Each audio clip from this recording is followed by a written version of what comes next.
Sweet the whispers in your ear whenever ember wanders near. I'm back. Fear me if you dare. Did he lose in court? Because we don't know. I don't even know if he's been to court yet. I don't even know if he's been to court yet. So let's take a look. Like Andrew just put this out an hour ago. So this is like breaking news. So let us see what Andrew has to say about Den's lawsuit. Okay, here we go.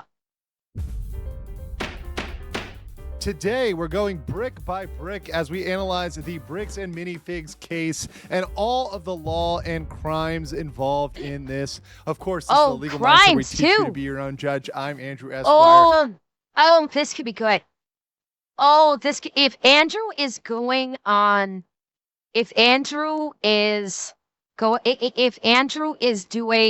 the crimes as well, this could get good. Maybe that's why it's like a 20-minute long video. He's discussing not only the civil but also the criminality as well. Ooh, okay, this can be good. American attorney. Now, this is something that has slammed my inbox, and there are so many legal questions, different areas of both civil law, criminal law, regulatory law, that I found this very fascinating, but it took me some time to put together this analysis. But this could not possibly be more perfect down my...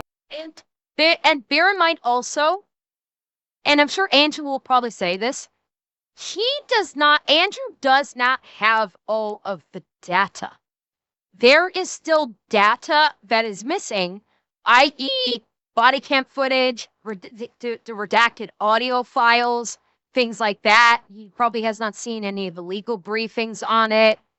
So I think something to keep in mind here is he's going with what is publicly available, and there is certain data that is not yet been made available that will probably only be made available through discovery once this goes to the court, i.e. the unredacted body cam footage. That's going to be the big one, is that body cam footage getting unredacted. So just bear that in mind when he goes through all of this. Wheelhouse as a corporate attorney. I dealt with pretty much all of these issues. This is a content creator, Reckless Ben, who decided to take on the company of Bricks and Minifigs, which is a company selling Legos. Now, how this breaks down is essentially there was a consignment agreement with one Brian Mansell and the former franchise owner of a local branch, a local franchise of Bricks and Minifigs.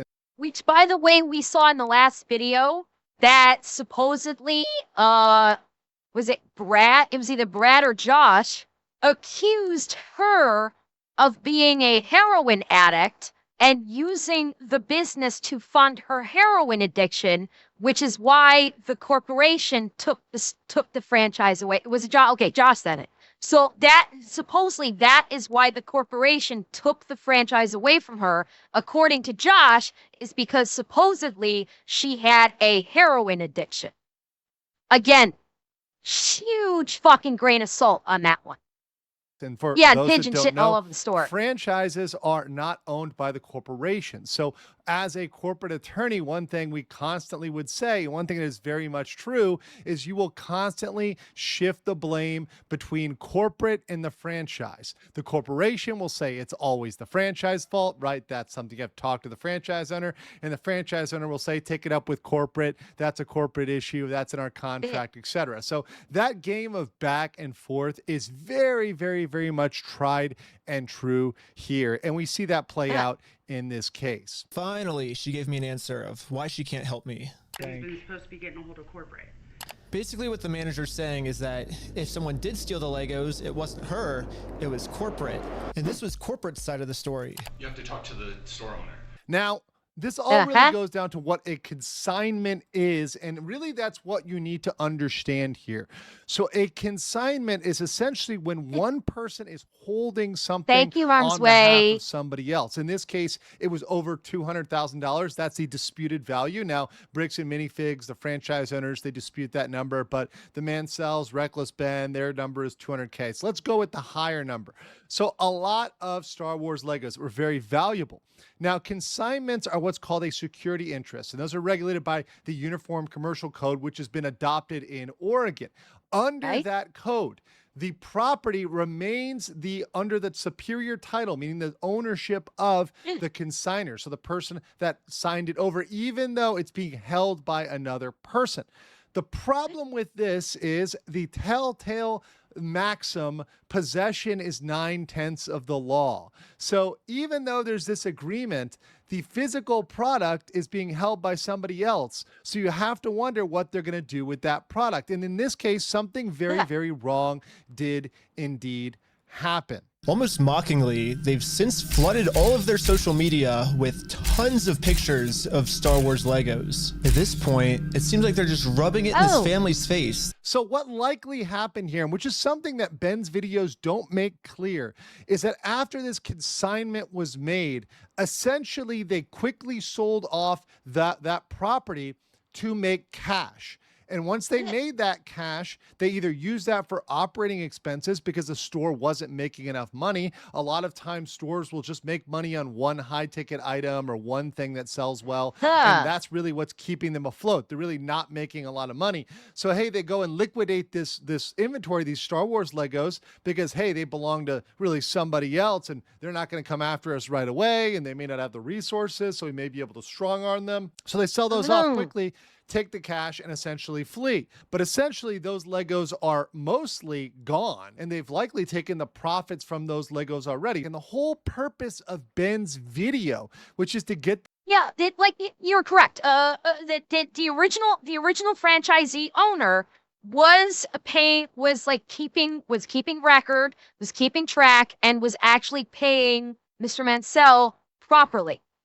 I don't think all of that, because that was it. We saw that in the video footage, in the leaked video footage from the store, the security camera footage, when she was talking with Brad, when they were basically kicking her out. She was telling them, okay, we've got all of this guy's stuff. We need, you're going to need these tickets in order to pay him properly. And they just basically told her, well, fuck off. We don't, that's not your concern anymore. Get out. But up until or Brandon, I keep saying Brad, it's Brandon. Sorry, I keep getting these names fucked up. As far as I could tell from the video before, yes, Josh, I keep saying Brad instead of Brandon. I keep messing up that. When I've said Brad, I meant Brandon. So up until she got kicked out of the company, until she got strong-armed out of the business, as far as we could tell, the previous franchisee owner was actually paying Mr. Mansell properly for any Star Wars kits that she did sell out of the store. It was only when Brandon and Josh took over that they basically decided, we're just going to steal all this money. the Legos back is likely never going to happen because those Legos are likely mostly gone and sold off for cash. That's a lot of times what will happen in these agreements, particularly when you have a party with more power, like a larger corporation or even a small business versus an individual. They can feel like, hey, you're not actually going to take me to court on this, and we're going to get away with this. And the guy just looks at me, crosses his arms, and goes, let me tell you what's going to happen. If we go to court, we're going to drag this thing out so long, and you're going to end up spending so much more money than your collection is ever worth and what you ever would have gotten on it. So despite retaining superior title, they took the what's the lesson here, chat? So far, what's the lesson here? Never sell anything on consignment. That's the lesson. Is like this is going to be like a warning bell to everyone out there that has seen this video that never ever get involved with consignment. This is going to destroy businesses that make their living based off of consignment sales. Nobody that has seen these videos is going to do anything on consignment anymore. Ever. Instead of doing consignment, let's say, do you want to buy it? And if somebody says no, but we'll sell on consignment, and then the person's going to go, fuck off, and they'll walk out the door.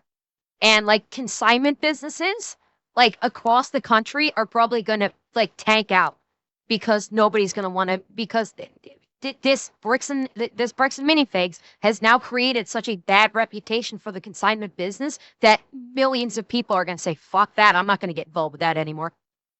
They took those away from them. Now, the franchise owner had several arguments here related to the consignment. First of all, they said, hey, we're going to keep these as store property because this consignment was illegal. We're not allowed to do consignments based on our corporate contract.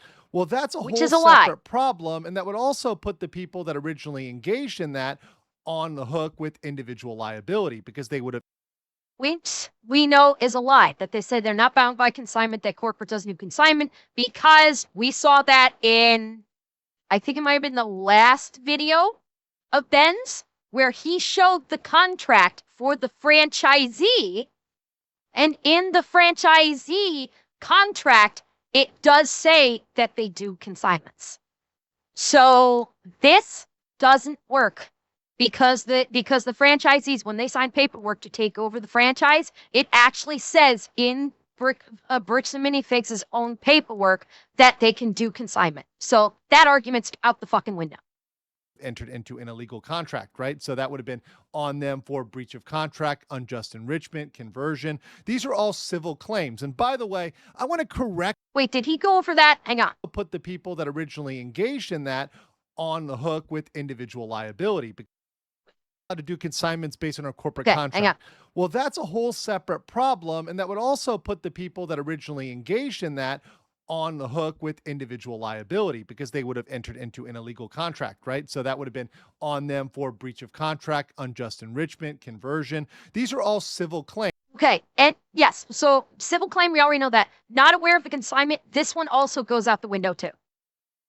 This one also goes out the window because, again, we have the security camera footage of the previous franchisee owner telling the new franchisee owner that strong-armed her out of the business, like explaining that they have this consignment for Mr. Mansell.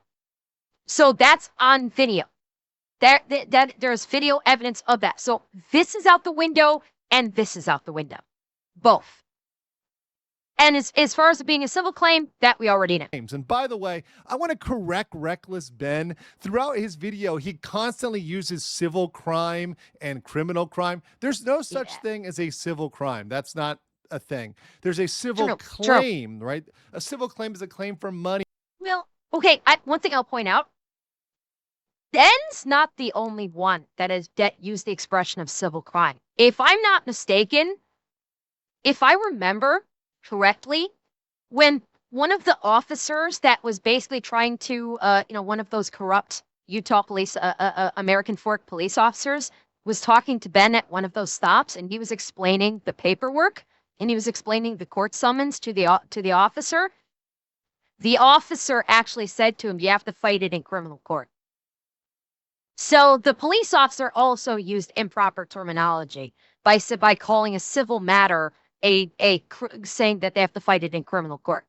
That's not a thing. There's a civil claim, right? A civil claim is a claim for money, a claim for damages, but it's not a crime. If you are guilty of found to have liability in civil court, they find you guilty in civil court, you're liable for money, but that does not make you a criminal. And this is very important, particularly for Ben, because he uses this word recklessly, dare I say, as in his name, which may put him on the hook for defamation. He repeatedly calls people using criminal language interchangeably with civil language, and that's a problem because when you accuse somebody of a crime, that can be defamatory, and that may put Ben on the hook for defamation for continually using criminal language. Now, the other thing, I don't think that they'd be able to pull a defamation. I mean, who knows? Like there's more shit incoming, as far as charges and whatnot, and possibly civil claims in Ben's part 3 video that we have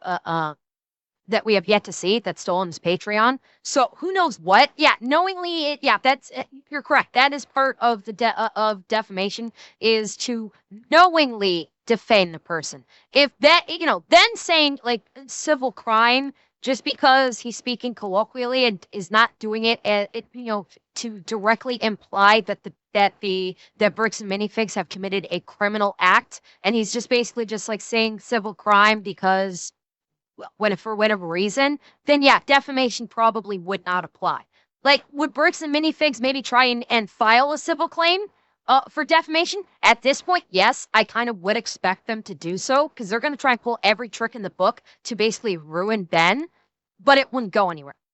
And Ben's already got God knows how many high-powered attorneys chomping at the bit to take on his case, possibly pro bono, that it's not going to make a difference.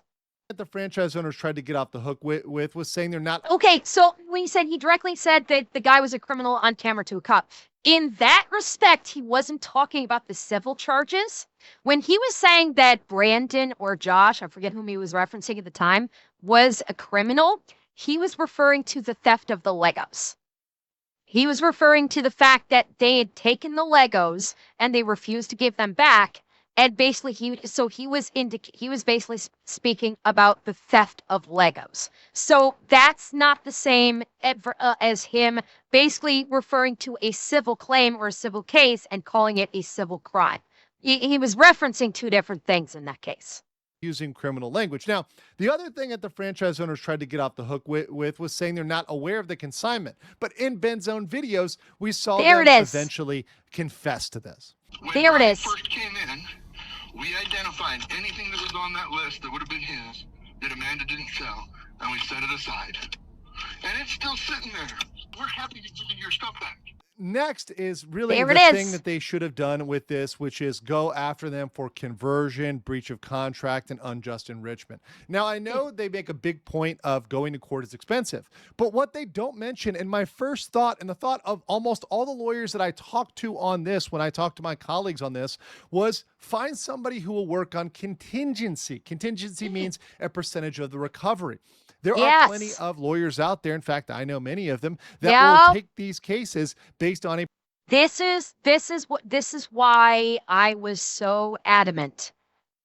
Granted, we didn't do the first video because I'd seen that off stream, but this is why I was so adamant about him getting an attorney during the second one to do a lot of this. Even with the it wasn't in the same context, but you could have still done consignment in this regard for an attorney to basically do all of the stuff that they were needing to do in the second video.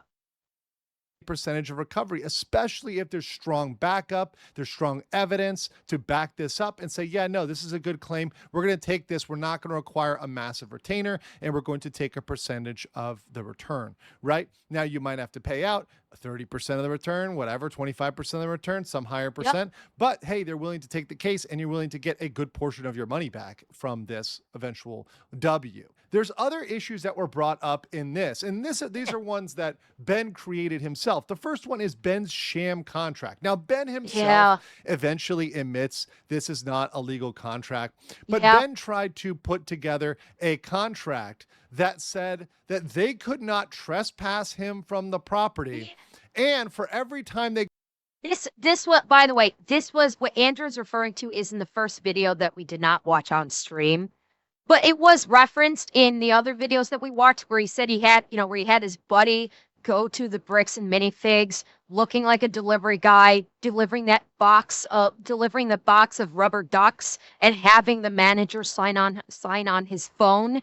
And what she was signing off was this contract saying you can't ban me, and every time you call the cops on me, you have to pay me $5,000. Like, this is what I was talking about when I was saying earlier, like the whole thing with watching the first video in this is it was basically like it was an hour and a half long video, and it was an hour and a half long video with about 20 minutes of actual, we're actually addressing the problem. The rest of it was basically very showy, very content creation-y, and wasn't actually addressing the problem at hand. And this whole thing of doing this, bullshit contract of you can't ban me and you got to pay me $5,000 every time you call the cops, that was a part of this. Called the police, they owed him $5,000. I made a contract with Amanda that says I, Ben Schneider, should not be trespassed in all of these legal words for any it's about circumstance 70% filler. whatsoever and for Yeah. literally any reason, including a clause that says for every police officer she calls on me, she owes me $5,000. Now, this is completely unenforceable 100%. Correct. You cannot have a contract executed by deception. And using a routine package delivery to get a signature doesn't work because that's what we call fraud in the inducement. You're inducing someone, you're tricking someone into a contract. There is no mutual assent. Now, once again, he brings up this duty to read law, but that doesn't apply at all for something where you have no idea you're signing a contract. You think you're signing for a delivery and you're actually signing a contract. There's no mutual assent, mutual agreement that, hey, we're entering into a contract. There it is. You are tricking somebody. So no, that does not work at all. The other thing is terms in there like you can't call the police, you can't trespass. Those are both unconscionable and they cannot be contracted. You can never have a contract ever. And I've written thousands and thousands of contracts as a corporate. This is where, like, when I saw the first video, this is where I was like, where Den lost some like credibility. Is like there's been comparables of him as being an investigative reporter to like of the likes of Nick Shirley. But the problem is Nick Shirley was doing it for journalistic purposes. He was doing it for the journalism. Ben was doing his for the content. And that's what I called out in the video that we watched, is that so much of what Ben was doing, the actions that he was taking, the schemes that he was coming up with, were for the content. He wasn't doing it because he was trying to get to the bottom or try and resolve the problem. He was doing so much shit for pure entertainment value. And like I said when we were watching the part 2, that's where he was losing me a lot of times. He was losing me a lot of times by not like not taking it seriously and saying I'm going to do all these crazy schemes for the content, while also trying to facilitate, getting the Legos or getting the money back from Mr. Mansell.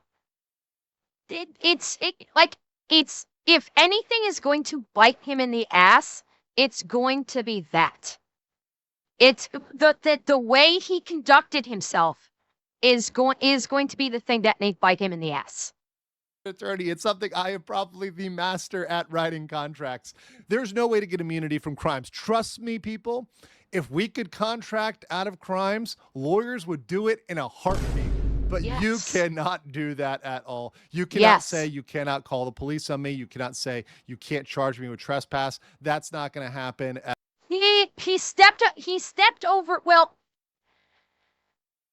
Stepped over the legal line is. I'm not prepared to say that he stepped over the legal line per se. Not yet. What I will say is it fucks with his credibility to a very substantial degree. So when he has to go to court and they can showcase his antics, it can fuck with his credibility as I'm doing the right thing if he's going through all of these antics to get there. He's right on that razored edge. He did walk right up to that razored edge in terms of legality. I don't think he crossed it. At least from a criminal standpoint. From a criminal prosecution standpoint, I don't believe he crossed that edge. From a civil perspective, Here's where the credibility is going to bite him in the ass. Because civil court and criminal court, two very different necessities to win your case. Criminal court, it's proof beyond a reasonable doubt. Everybody knows that. To be convicted of a crime through a trial, you have to be convicted with proof beyond a reasonable doubt for that conviction. Civil court is very different. Civil court is the what's the word I'm looking for? The requirements of civil court is more along the lines of, it is more likely than not that X, Y, or Z occurred the way the plaintiff said it did versus what the defendant says happened. So civil court is preponderance of evidence. Basically, I was basically trying to plain English it because people might not necessarily get what preponderance of evidence is. It's in plain English, it is more likely than not that XYZ happened in that case.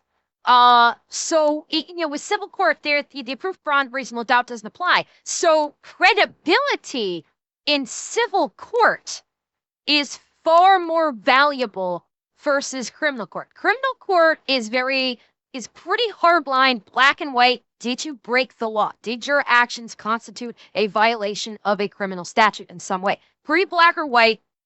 Your credibility doesn't hold anywhere near as high of it's words are hard. The value of your credibility is not as high in criminal court versus civil court. Civil court, your credibility has a much higher value to it to determine if you will win the case. So that's where like him tanking his credibility by playing fuck around with how he conducted himself will hurt him in civil court, but not necessarily, I don't think it's going to impact him in criminal court, because as best as I could tell from the videos we saw, again, limited on the evidence that we have to work with, based on what we have seen thus far, I don't believe that he crossed the line into criminality with his actions.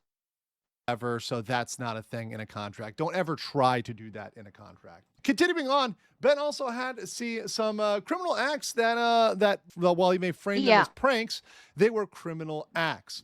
You need to leave. Go ahead and leave, and I'm going to ask you one more time. This is the last time. So after being told you need to leave. Yeah, that part, I saw that in the first video too. She told him several times to leave, and he didn't. Yeah. He basically committed the crime of trespass on that one. This was in the first video in the Bricks and Minifig store. The manager told him, leave. He did not. He refused. If she wanted to, she could have him arrested. She could. And it was a question, can you be arrested for civil? Can the police arrest for civil? The police, on its face, no. If someone is being sued, the police cannot arrest a person for being sued to basically force, there's no warrant. If someone does not show up in court for a civil case, there's no warrant issued by the judge. In a civil case, if you don't show up in court, you get the summary judgment, which we heard about in this last video. Where the police might come into play on a civil matter is if there is a judgment and the judge finds, the judge awards one party monetary damages, and if the other party that has to pay those damages refuses to do so, then potentially, dependent on the case, depending on what the matter was for, potentially speaking, the police could arrest someone for failing to pay out in course of judgment because they are failing to comply with the court's orders. You see this, the most common time you might see this is for child custody, or not child custody, what's the word I'm looking for? Child support. Child support, for divorce cases, for child custody, child support is a civil judgment. That is a civil judgment, not criminal. And so that is why you hear about, deadbeat dads getting arrested because they're not paying child support. But what's happening there is they are violating a court order to pay monies to the other party for child support. If they refuse to do so, violating the court order, then they can actually be arrested for violating a court order. So in that kind of instance is where the police can arrest someone based upon a civil case. Go ahead and leave, and I'm going to ask you one more time. This is the last time. So after being told you need to leave, you're getting into issues of criminal trespass. A person does not have to give you a good reason to leave the property. They simply need to ask you to leave, and you should leave that property, or you're committing trespass. Now, one thing he does bring up is, I was just trying to serve them this lawsuit. I was trying to have this good faith conversation. Well, that's completely bunk, because all of that could have been achieved through a professional process server. Now, he did have a process server with him. The problem was he was there. And actually, under the relevant local law, it says if you're an interested party, if you are somebody who is involved in a lawsuit as a plaintiff, as a defendant, as somebody who's interested in that lawsuit, you cannot function as the process server. So because he was suing them in small claims court, he is not a valid person to act as a process server or to be there when they're serving. Okay, I'm thinking this is referencing the first video again. I don't recall if he tried to serve. Did he try to serve those court papers to Bricks and Minifigs? He might have. This is, again, we are still referencing the first video. So, not the second video, because again, we saw in the second video, he did use a process server. So this is probably talking about his part one, where it was still dealing with the company, not with the individuals. Process. I know why he was there, but it actually worked against his case and ended up getting him in trouble. He should have left it to that process server if he wanted to stick a... Okay, so being present the whole time in the second video may not work because he did not approach Joss in the second video. Now, in the first video, he did. I'm not even sure he used a process server in his first video for the company, in which case this is what Andrew may be referring to. Ended up getting him in trouble. He should have left it to that. And still being in the car, I don't think makes it. Let me rewind it a little bit to get Andrew's take. I don't think him being in the car in the second video would quantify, because if he's just sitting in the car, gives the papers to the process server exits the car and goes up to the house, that may alter things in terms of what Andrew's talking about. But again, I don't believe he's talking about the second video when they were in Utah. I think he's referring to when they were still in Oregon. He is not a valid person to act as a process server or to be there when they're serving process. I know why he was there, but it actually worked against his case and ended up getting him in trouble. He should have left it to that process server. If he wanted to stick a body cam on the process server or something like that, he might have been able to do that, depending on the consent laws there. But that said, he might be able to record it, but not be there himself physically, because I think that is where the issues come up, and that's where the trespassing comes up. You also have potential disorderly conduct, which comes in for many of his pranks that he was pulling off. Yeah, all this shit, yeah. That's something, I'll get into that in a second. But yeah, he did try to serve the papers in the first video. The second video, he was in the car with the process server, but they were parked like a block away or something.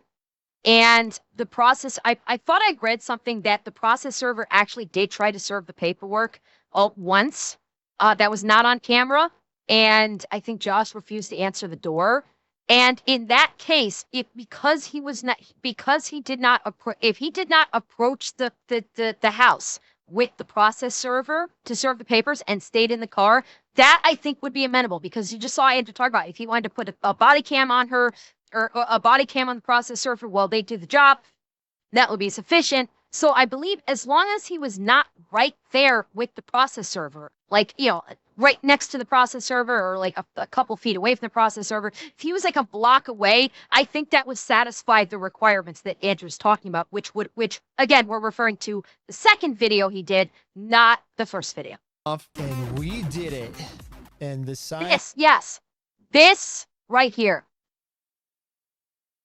this was criminal. This would have been criminal trespass and disorderly conduct right here. This is what I was talking about with half the shit, like 3/4 of the shit that he did in his first video. They put on those they put on those helmets. They climbed onto the roof and they hung this banner on their thing. You'd have a tough case with vandalism because this was just a banner that they hung. It's not like they spray painted this on there, but you absolutely do have trespassing and you do have disorderly conduct. And yeah, it was incredibly stupid. That's why I said, like, his antics that's why I was complaining when we were looking at his second video that he needed to stop doing it. If he was going to be serious about this, he needed to stop doing it for the content and he needed to start playing it right if he was actually trying to help this guy. And that was the issue, is he was content captured the whole time. And the sign is way too small. What the heck, ChatGPT? And targeted residential picketing, as well as several likely local ordinance violations. Remember, there's always going to be some local law that you're violating. That's always going to happen. By the way, okay, so now we're in this. Yeah, so the targeted picketing, the stalking, the Utah code. Yeah, okay. The other thing is stalking. This comes up pretty clearly if you look at their behavior and you think about this through a lens of, well, what if these were just innocent people, even if they're not, right? You look at it as stalking because it's conduct causing reasonable fear for your safety or emotional distress. Typically, it has to be 2 or more actions, but they had a multitude of actions that they recorded in 4K of them going around, recording people, going to their houses, etc. That's going to look like stalking. That's not going to look good. So you've got all of these things that can come against Ben potentially. Whether or not he can say he had this imprimatur, this kind of slight reason of serving that lawsuit, he didn't legally need to be the one to do that. And one thing that he does repeatedly here is act as if he's manslaughter. The stalking charge. Yeah, this is why I said this during the second video we reacted to, and I got heat for this in my comments section, where I was saying, like, Ben is losing me with the way he's conducting things. I had people trying to roast me in the comments saying, like, he's a fucking hero or something, some such bullshit. Like, people were like going off when I was basically saying Ben has lost me with the way he's conducting himself. It's not right. I still think that, the way the police department conducted themselves was corrupt as fuck. It doesn't take away, Ben's antics does not take away from the clearly corrupt actions of the American Fork Police Department.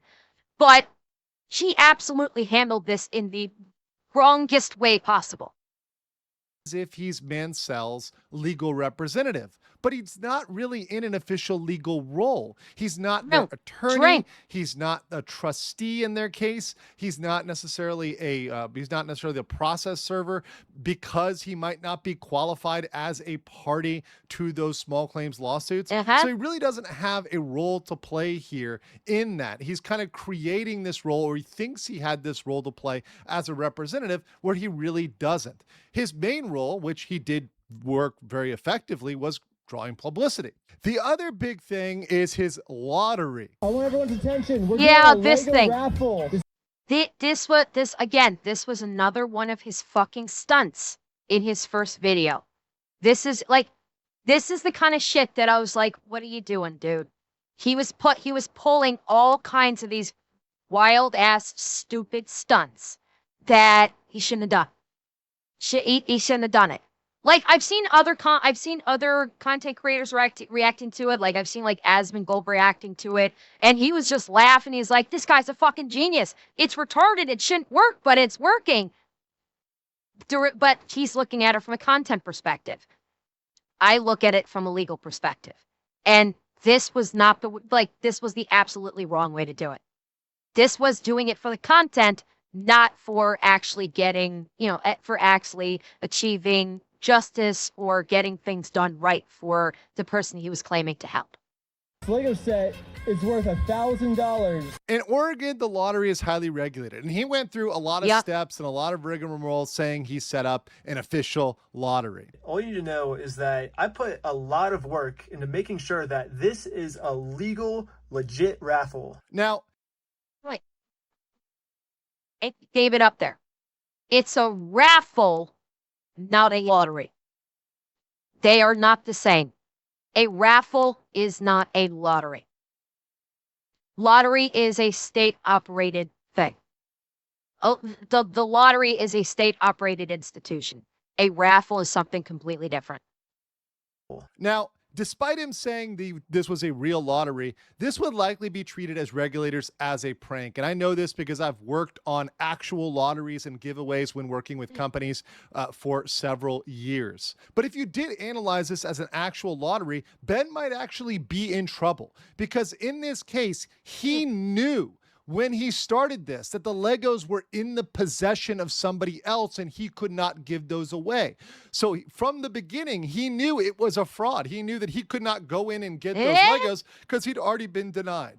Ultimately, he says he paid out the lottery because he felt like it was the right thing to do, but that is actually not the answer. He paid out the lottery just to keep himself out of actually getting in trouble here and actually sent to jail. Because if you end up running a real lottery knowing that you can't give somebody the prize, well, you're still going to be on the hook there whether or not you like it. So you might have to pay out that value of that item that you were going to give away, even if you're not going to give it away. So that's where you're going with that. So I would not be so flippant to run in and go start pretending to run a lottery and have people going out there thinking you can just run a scam lottery anytime. I think that's something that people need to be cautious of. And Ben was a little reckless with running that one. So what is the actual professional approach that should have been had here? Well, first of all, I think from the beginning, he should have used lawyers and process servers. Don't tag along to film.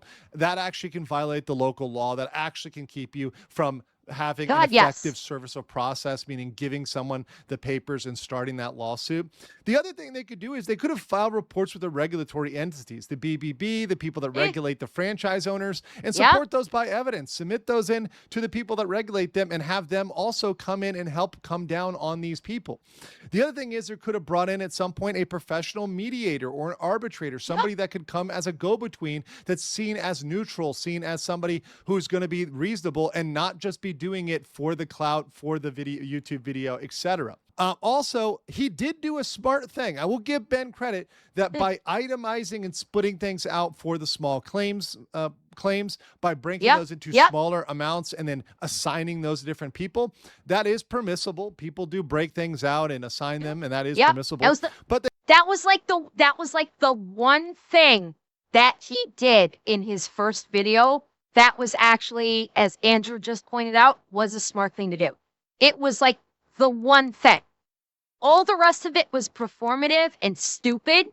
But like what Andrew's talking about is towards the end of the video, what they did is they basically, quote unquote, purchased, 10 Lego sets, or they did 10 Lego set purchases from Mr. Mansell, or 9, sorry, they did 9 Lego set purchases from Mr. Mansell for $10,000 apiece, therefore constituting a legal sale.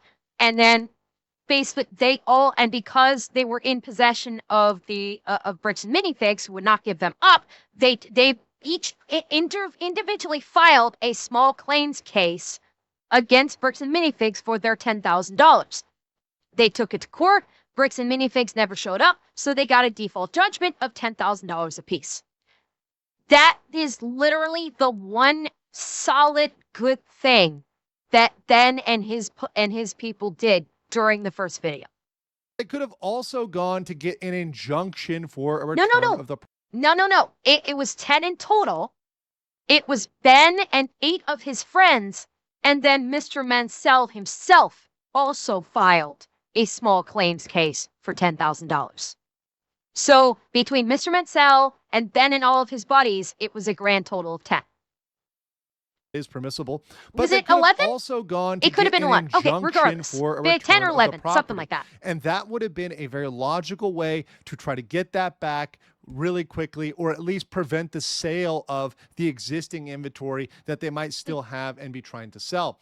The other Yep. thing is you really can't engage in what we call in the law self-help. And this video is all about vigilante self-help. Yes. It's about a YouTuber, a person who took things into his own hands, and there is a limit to that because eventually it can constitute harassment. And particularly when you run into a small town, whether it's the Mormon mafia or not, you are going to get pushback from the PD. Walking a very dangerous line, which should get you into a lot of things. Yeah.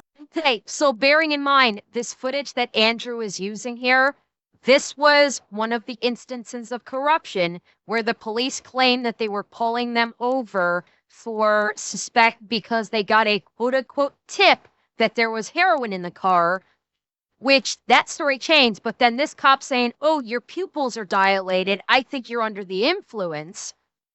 When also later, if you remember correctly, the police chief in his whisper statement said that the officer's report indicated that they pulled him over because of suspected of being under the influence, not because of the tip that they stated in the body cam footage that there was supposedly heroin. So again, the clip he's showing here is that Andrew's showing. I won't say it's disingenuous, but the context of it is this was not them doing their vigilante thing. This was just them driving and getting pulled over by the police on a bogus tip that they probably knew, that good chance that they may have known it was bogus because, you know, the corruption is strong with this one.